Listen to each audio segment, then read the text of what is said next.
So the New York Times broke down how some Republicans are now pushing more and more voter restrictions because they think the midterms aren't going to go well. How confident are you that the courts are going to be able to stand up to this?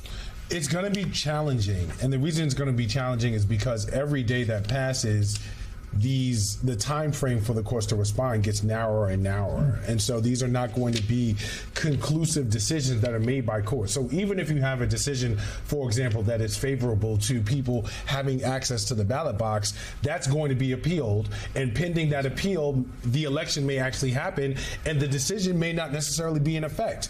And so it's going to create a very difficult landscape to try and figure out what law is working when it's supposed to, despite whatever was and was not passed, because once the courts get involved, it's a very different timeline. So this is a very precarious moment when you're thinking about how elections are run.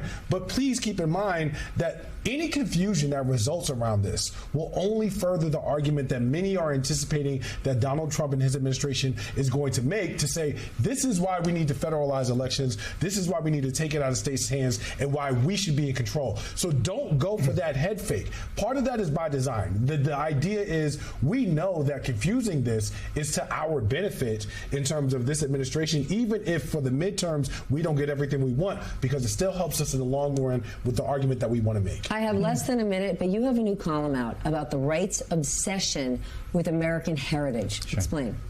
Yeah, and we've seen the White House say this. We saw Elon Musk make comment about it. Essentially, the column looks at the fact that there has always been this immigrant-based outgroup in the United States that has not looked like the rest of white America, right? It was Irish people, it was Italians, it was Greeks, and then, we had this period of immigration restriction. Now it is people from Asia, it is people from Latin America. It is just the idea that there is this sort of cohesive mass of white Americans who represent real America was basically an anomalous occurrence in the middle of the 20th century, at the same time that the baby boom was emerging, because we'd restricted immigration, and the rest of American history is people coming from all over the world, people that look like all sorts of different things, some of them brought in voluntarily, forming America to be what it is, and that's the true American heritage. Gentlemen, thank you all for joining me tonight. We'll be right back.